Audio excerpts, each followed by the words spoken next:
kalan gosi kan ye Bamako ana lamini na anya tan sawa ni mwani kini anga kuna funu kumabaw olu bina ta ka fo ku ye kolosili ke ka fo ko musula mo chama de be dansago waliya ka kulu kono sisan ka dankarli waliya nunun ke faga amena olu detail di o kuna funu nun kan sisan sa awma anga jemu kan konnana olu ni nyogon cela la ya Ameriki jamana kan ya no Joe Biden afo ko abena na dobo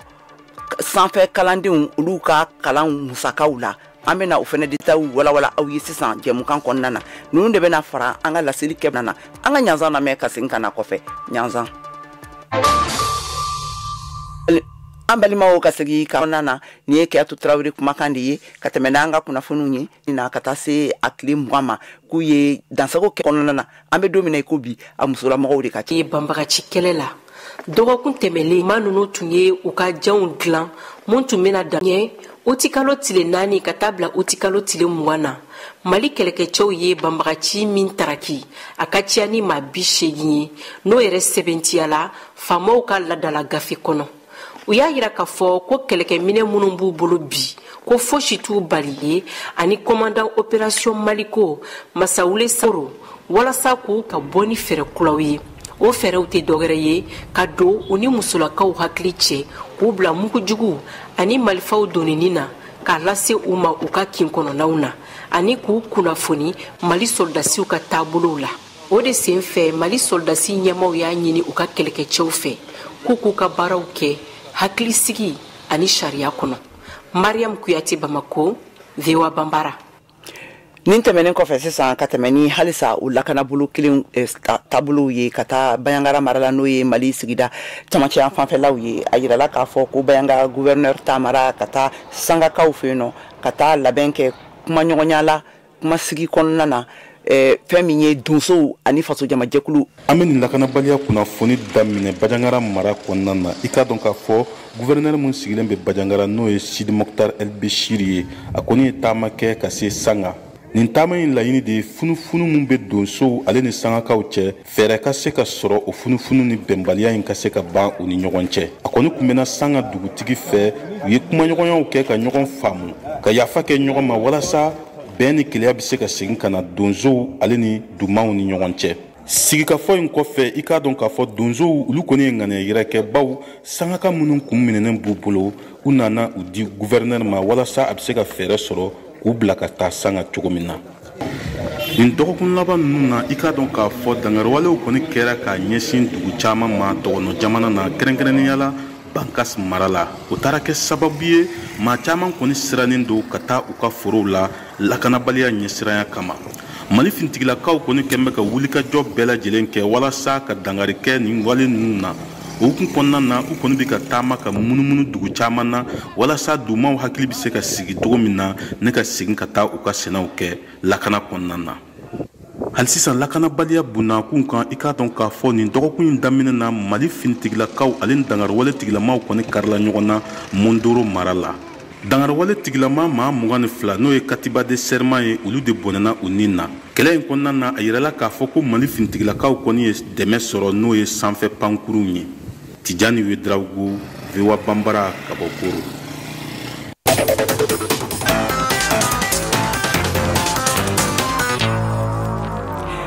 halisa an bɛ tɛmɛni lakanako bolo ani bɛn labɛnni siraw ye sisan ka taa Burkina jamana kan a yirala k'a fɔ ko ɲɔgɔn ye kɛnɛba o sigilen bɛ dinamɔgɔw ani ladatigiw ni ɲɔgɔn cɛla la ani Burkina faso jamaw ni ɲɔgɔn cɛ Wagadugu Burkina faaba kɔnɔna na Kader Traoré n'ale ye VOA Bambara ka kunnafoni dibaga ye ka bɔ Wagadugu ale bɛ ɲɛfɔli kɛ an ye akan an ka kumakanw lamɛn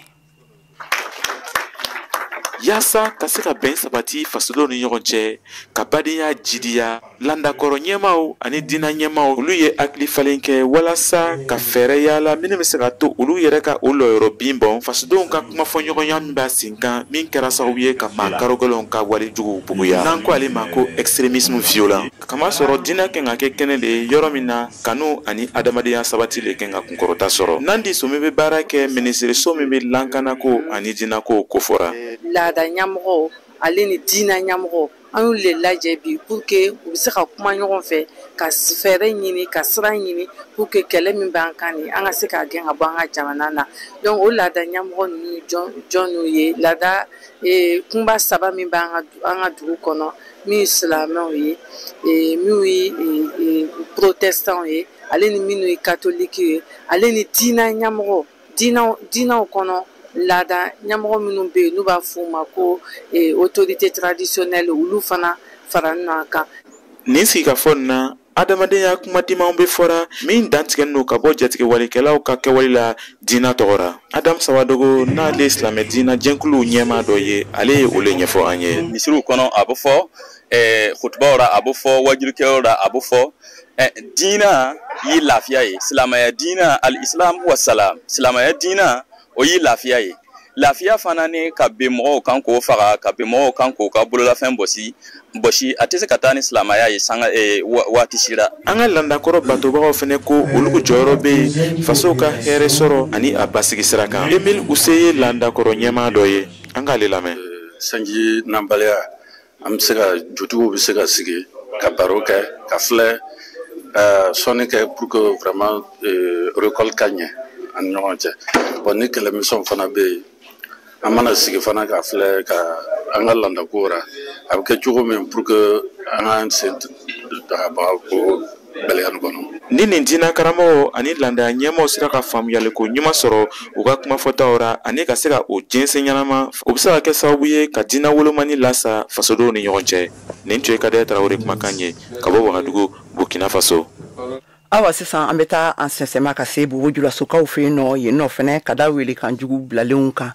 ka ɲɛsin siya dɔw ma u ka jamana kɔnɔna na awa yen ladatigiw an'a diinɛ ɲɛmɔgɔw fɛnɛ bɛ wuli ka jɔ la u faralen bɛ politiki mɔgɔw kan yaasa ka dansigi kɛ o koɲa ninnu na Alidu Wederago n'ale ye VOA Banbara ka lasigiden ye ka bɔ Bobo Julaso ale fɛnɛ bɛ détail di kɛ an ma o taabolo ninnu kan an ka lamɛn. Ne tɔgɔ ye Bapinje Watara cɛkɔrɔbaw le nci ko n ka kuma o tɔgɔ ra Burkina bi yɔrɔ min na bi dɔw kɔnɔ siya kɛlɛ lo an bɛmaw sigira ni ɲɔgɔn ye fo ka taa se bi ma kɛlɛ kun tigi ko wɛrɛ le siya ko ti tɛ an b'a ɲini Ala fɛ hali bi a ka mɔgɔw hakili yɛlɛma siya kɛlɛ tɛ an t'a kun lɔn mais siya kɛlɛ tɛ nata lo wa sitina lo wa an m'a lɔn mais o fila in na n'o kelen kelen mi o mi lo Ala ka a bɔ o kɔnɔ. O bɛ ne wele Sa Majesté Alaji Saliya Sanu Wula n ye Dagaso ka jamanatigi ka représentant ye Bobo kɔnɔ. Baara min bi kɛra an fɛ Burkina sisan in na mɔgɔ dɔw ka miiriya bi i n'a fɔ siyaw dɔw bɛ yen mɔgɔw b'o olu lo ŋɛniɲɛ k'a miiri k'a fɔ ko olu le ye an juguw ye. An fɛ Burkina yan siya tɛ yen min ye an juguw ye an bɛɛ ye siya kelen siya bɛɛ ra mɔgɔ kolon dɔw b'a ra o ko ni jugu bugɔ busan janya a bɛ se nin ma. Ne ye filaw ka jamanatigi ye ka bɔ Bobo Julaso ko jamana bɛ taabolo min kan bi siya woloma kuma min bɛ fɔra la an t'a fɛ terroriste ninnu siya kelen tɛ siya bɛɛ b'a ra ka kan an fana ka sigi ka fɔ kɛ ka bɛn balaw kana wuli jamana na an b'a ɲini o fɛ u ka sabari an ye min mɛn ka tɛmɛ a ɲɔgɔn kana na an bɛ bɛn le fɛ an bɛ sigi ka fɔ le fɛ an bɛ jamana nin ka hɛrɛ le fɛ. Ne ye Kuribo Naba ye siya ni woloma tɛ Samɔgɔ Woronsi Mɔnsi Bɔbɔ Dagara Lobi Busanga siya bɛɛ fulakɛ an tun t'a nin lɔn an bɛɛ kɛra fakɛ kelen mama kelen an ka ɲɔgɔn ye ka ɲɔgɔn bɛn ko Ala ka n'an dɛmɛ ka Ala k'an dɛmɛ. Alhamdulilayi rabbil alamin alhamdulilayi rabbil alamin ne ye alimami Siyaka Sanu min ye Gɛrɛsoba misiri o ka alimami ye. Bon kɛlɛ nin ayiwa dɔ ko diinɛ ko lo an kɔni fɛ diinɛ ko tɛ Jibo ni Dori ninnu a bɛɛ silamɛduguw lo mais o ma wulu kɛlɛ wa ni silamɛya lo mɔgɔ bɛ wulu kɛlɛ wa ni silamɛ kɛlɛ kɔni lo mɔgɔ ma kan ka ninnu wuli gɛdisi nin an m'a cogoya faamu han a bɛ nana nacogo la o de kama an ko bɛɛ ka bɛn. Ne tɔgɔ ye Père André Cabré an ti ɲɔgɔn min b'o fɔra ko an ka wuli ka ɲɔgɔn faga ko an ka nin siya ninnu faga ko an ka nin min bɛ nin diinɛ kɔnkɔlu faga k'olu lo a ye sabali terrorisme ni an tɛ se k'a fɔ bibi in na ko nin siya nin lo ou bien ni diɲɛ mɔgɔw lo an k'an bolo don ɲɔgɔn na an k'an cɛsiri ka wuli ka kɛlɛ ni mɔgɔ juguw ye n ye solama ye wa n ye chrétien ye wa bɛ n bi dinɛ dɔrɔ la Isanguene mana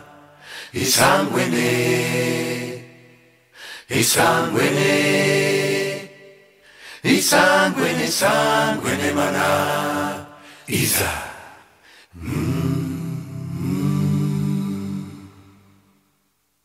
Ingelo yo Isanguene mana Ingelo yo mana Ya milani sambina yo mana Si Zulu chabole luo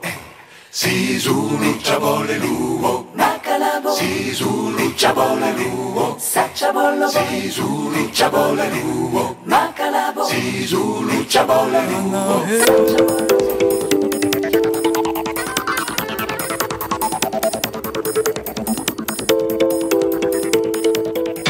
VOA Afrique ni VOA Afrique ye buna adamadenw lafiyara kunnafoni ko la an balima seginna ka na an ka studio kɔnɔna na yan nɔ VOA Bambara studio wɔɔrɔnan VOA soba kɔnɔna na Washington DC ka fɔ aw ɲɛna halisa u bɛ Malikura jɛmukan de kɔnɔ ka lamɛn ka bɔ studio wɔɔrɔnan kɔnɔna na aw tulo bɛ Kayatu Tarawele de kumakan na ni mɔgɔ min bɛ fɛ ka sɔrɔ an ka jɛmukan in na sisan a bɛ se ka an sɔrɔ fiɲɛ turukala 102 kan Bamakɔ ana lamini na radio siraw kan FM na Gawukaw fɛ yen nɔ a b'an sɔrɔ fiɲɛ turukala 106 ani tomi ni 1 kan Tumutukaw fɛ yen nɔ fiɲɛ turukala 93.3 kan Koro Banyangara mara la Uruna radio Uruna ka b'an sɔrɔ fiɲɛ turukala 93 ntomi ani 2 kan awa ne mɔgɔ minnu fɛnɛ bɛ fɛ ka don jɛmukan in na nin waati in na kɛrɛnkɛrɛnnenya la bɔlɔlɔ siraw fɛ an ka bɔlɔlɔ siraba o labilalen don n'o ye www.voabambara.com walima a b'an sɔrɔ an ka page kan Instagram, Facebook ani YouTube kan ni waati in na ka tɛmɛ n'an ka kunnafoniw ye a yirara k'a fɔ kunu l'Amérique jamanakuntigi Joe Biden ale ye laseli kɛ araba la ka a yira k'a fɔ l'Américain minnu bɛ ka kalan musaka u bɛ musakaw de ta ka kalan sanfɛ kalanw sara yan jamana na dɔ bɛna bɔ olu ka kalan musakaw la a ye wari hakɛ dɔ bɛ yen nɔ n'a bɛ taa bɛn dolari nafolo 10,000 ɲɔgɔnna ma ko o labin u ye ka bɔ u ka juru la ni layidu ninnu kun dira ale fɛ a ka campagne kuma na a bɛ sigi jamanatigi kuntigiya a b'o yɛrɛ ko fɔ la wagati min na a tun y'a layidu di kɛ Mariam Traoré bɛ détail di an ma an ka lamɛn Ameriki jamanatigi Joe Biden de ye ni kunnafoni ninnu lase kunu araba min bilala Ameriki jamana tariku kɔnɔ ka fɔ ɲɔgɔn kɔ doni politiki bunakun ka tɔndenw ni ɲɔgɔn cɛ kuma min na Ameriki jamana ka camancɛ kalata min bɛ wele ko election mid-mandat o waati ɲɛkɔrɔ. Nearly 45% can have their student debt fully canceled. That's 20 million people.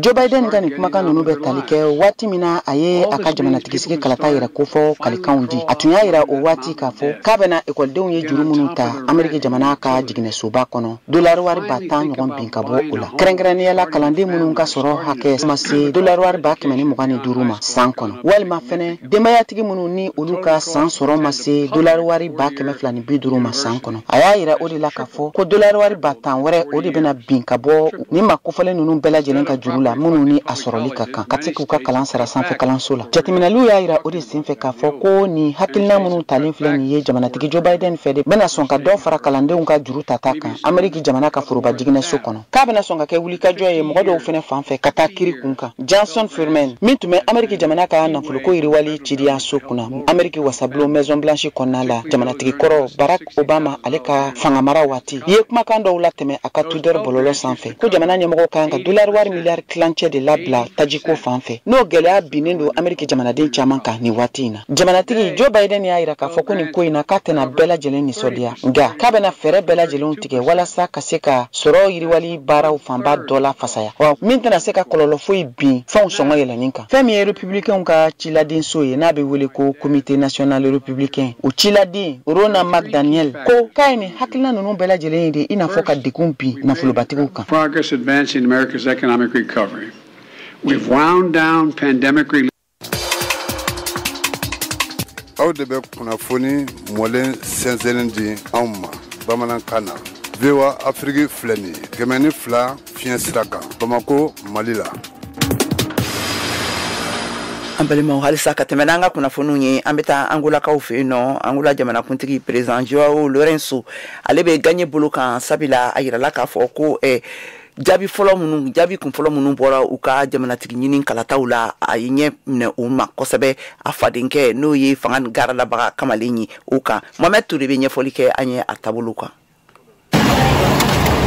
Ni wote jate kɛmɛ sarada la ka ca ni 80 ni 6 ye n'o ye fangabala kelenna politiki tɔn ye min tun ye jamana kuntigi tɔn ye kabini san 1975 la o de bɛ ɲɛfɛ kɛmɛ sarada la ni wote 52 ani tɔrɔmɔɲɔgɔn 8 ye ka kɛɲɛ ni kalata jɛkulu ka fɔta ye nka kɛlɛcɛw n'o ye fanga sinamatɔn olu bɛ sira la ka a tariku jate dɔw sɔrɔ jamana ka politiki tɔnba min bɛ Angola yɛrɛma hɔrɔnya bɛɛ lajɛlen la n'o ye UNITA Union pour l'indépendance totale de l'Angola kɛmɛ sarada la ye wote 42 ani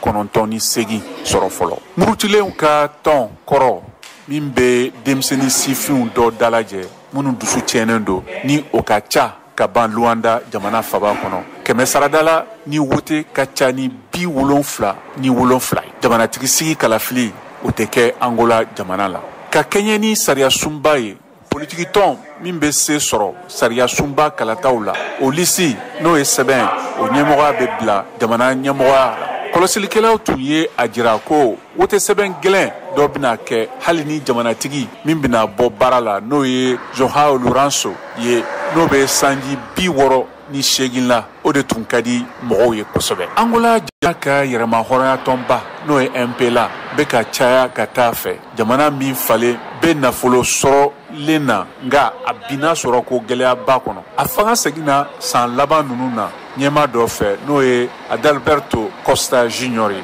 n'o bɛ sanji 60 ye fanga ɲini tɔn n'o ye fanga sinamatɔn ye a ka jɔyɔrɔ bonya ni fanga faralen ye n'o ye politiki tɔn wɛrɛw ye kunu su fɛ fanga sinamatɔn ka lasigidenw y'a jira k'olu dalen bɛ u yɛrɛ la ani fana ko u hakilila sigilen don.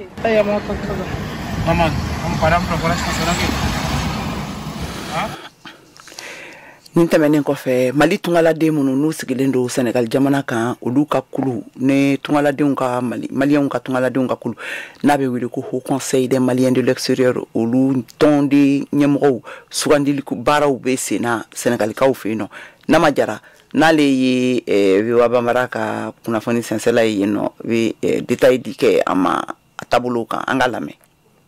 Rebes kin kono Senegali fabala Cibo Abdraman Konate nuba bele vie n'a ka nɔfɛmɔgɔw nana bɔ Mali musow ka nin jɛkulu in na walasa k'u ka dɛmɛ ɲini Mali jamanadenw tɔgɔ la cakɛda Senegali n'o ye Haut Conseil des Maliens du Sénégal ye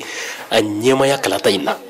Mama Sise y'a ka nɔfɛmɔgɔ dɔ ye kɛnɛ in kan y'a jira ko Mali jamanadenw ka jɛkulu ni mɔgɔ caman sɔnna vie ka kɛ Cibo ye bɛɛ tɛgɛ ɲɛsina vie Konate ma parce que mɔgɔw ka danaya ba b'ale yɔrɔ a bɛ maliyɛnw dɛmɛ u ka problème caman na donc o hukumu kɔnɔna na mɔgɔw ye laɲini kɛ ko k'ale kɛ président ye donc maintenant laɲini ye min ye ni élection in bɛna se il faut an ka wuli k'a jɔ k'a dɛmɛ walasa a ka se k'o jɔyɔrɔ sɔrɔ laɲini caman bɛ an na n'a y'o jɔyɔrɔ sɔrɔ a bɛ se k'an dɛmɛ o la parce que ale yɛrɛ bɛ maliyɛnw ka gɛlɛya dɔn déjà. Ni vie kɛra Haut Conseil ɲɛma ye Senegali a bɛna Mali jamanadenw dɛmɛ gɛlɛya minnu bɛ k'u kan tuma bɛɛ Ibrahima Bala Keita n'u b'a wele IBK bɛ dɔ fɔ o gɛlɛyaw kan a fana ye vie nɔfɛmɔgɔ dɔ ye. Maliyɛnw an ka gɛlɛyaw tɛ kelen ye dɔw ta ye baloko ye dɔw ta ye denw ka kalanko ye dɔw ta ye denw ka baarakɛko ye soko o b'an bɛɛ kan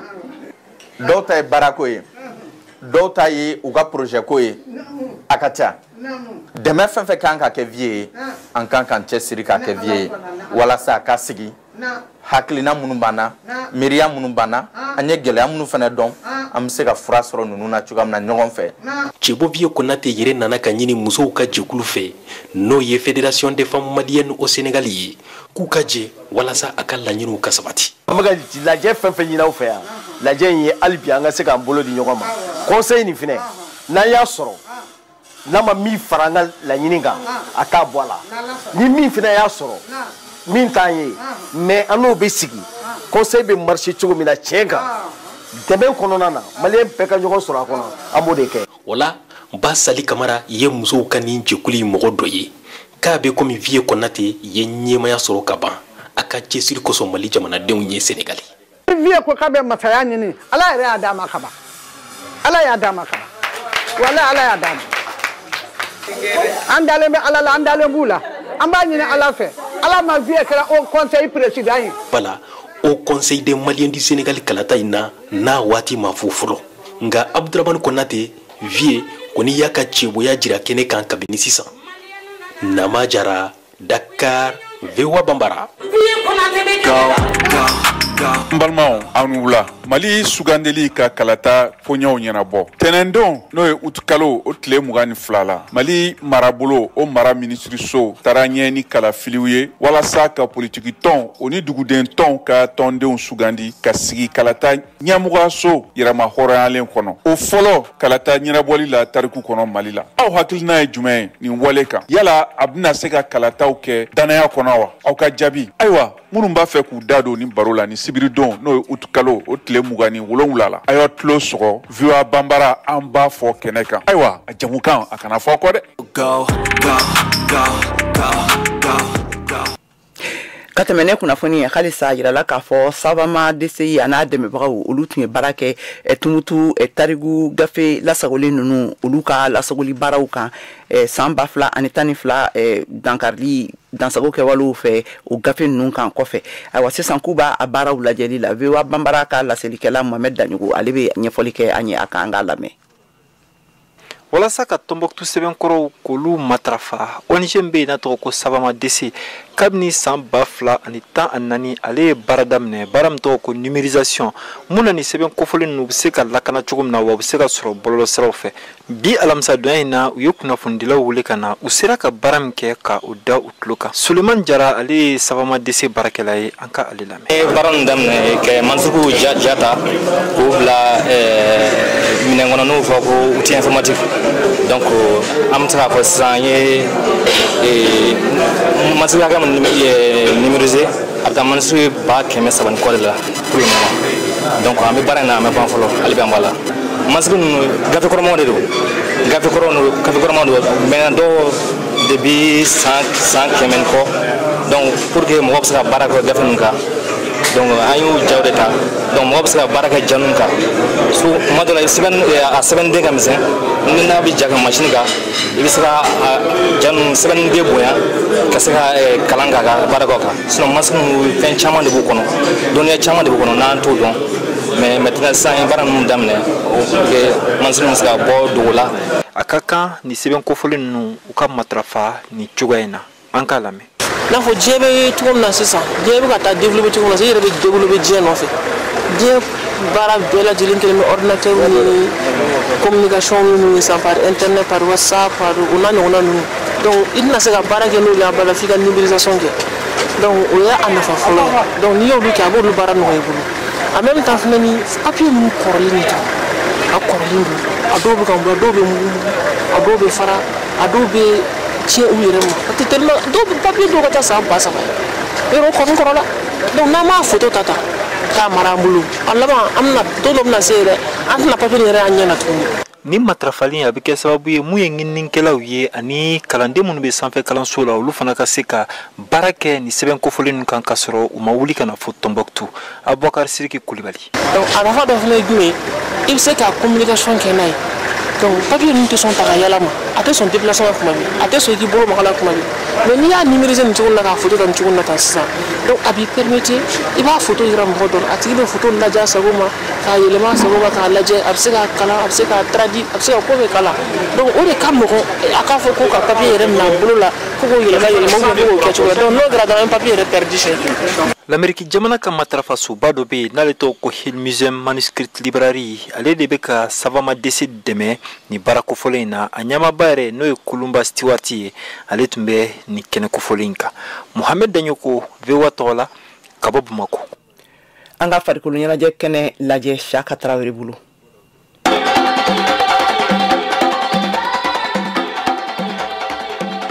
Senantolanta bunagun kan Coupe d'Afrique des Nations Junior farafinagun senantolanta denmisɛnw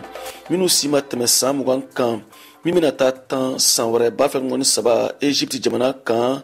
Mali degeli karamɔgɔ ye senantolantana mɔgɔ 26 tɔgɔ di kunu araba utikalen tile 24 san 2022 minnu bɛna taa ni yɔrɔ ta a éliminatoire ɲɔgɔndanw na a kɛra kunnafoni di kɛnɛ kan senantolanta fédération jabala la Bamakɔ a ɲɔgɔndanw n'o ye éliminatoire ye o bɛna taa tan Mauritaniekaw fɛ yen n'an ko éliminatoire CAN U20 zone UFOA ka daminɛ utikalen tile 28 ka kuncɛ septembre kalo nata tile 10 senantolantana mɔgɔ 26 in sugandira cogo di Demba Traoré Mali équipe national U20 degeli karamɔgɔ. Ye denmisɛnninw ka compétitivité jateminɛ kosɛbɛ an ye se ka baara kɛ de telle sorte que minnu bɛ sen kan parce que an bɛ baara daminɛ waati min na ka se nin ma a kalo 3nan dafatɔ filɛ il fallait que an tun ka joueurs de sɔrɔ joueurs minnu ye championnat tan joueurs minnu bɛ sen kan donc an y'a sɔrɔ phase première division ni deuxième division bɛɛ la an ye joueurs sɔrɔ minnu sera ka san bɛɛ kɛ balontan na ni denmisɛnnin bɛ jouer t'a yɛrɛ sɔrɔ i bɛ chance di mɔgɔ wɛrɛ ma donc an y'a essayer k'o de kɛ an ye conférence de kɛ ka choix kɛ poste dɔw ni ɲɔgɔn cɛ. Degeliw kɛra waati min kɔnɔna na Demba Traoré ka fɔla a fusayara. A ye ɲafa parce que an ye match amicaux minnu kɛ a bɛ jigi sigi di mɔgɔ ma parce que an bɛ fɛn min ɲini balontan na denmisɛnnin balontan kɔnɔ an y'o caman sɔrɔ a la et puis surtout k'a dɔn k'a fɔ maliyɛn denmisɛnnin filɛ nin ye a bɛ se balontan na a bɛ se balontan na a bɛ encadré. Dɔnniw bɛna pankuru ta sini juma utikalen tile 26 san 2022 in na ka Mauritanie magɛn VOA Bambara tɔgɔ la Bamakɔ Saka Traoré kala seridenw. Balimaw ni bɛna dansigi kɛ an ka bi jɛmukan in na kunnafoni ninnu labɛnni kɛra Cheikh Thiro ani Selim Keta fɛ a laseliw dira kɛ aw fɛ aw ma ne Keyatu Traoré fɛ an bɛ laɲini kɛ aw bɛɛ lajɛlen fɛ a k'aw sɛgɛlen to VOA Bambara ka radio a n'a ka télévision ni bɔlɔlɔ siraw la ayiwa a k'an bɛn waati wɛrɛ nin tun ye Keyatu Traoré kumakan ye a k'an bɛn waati wɛrɛ.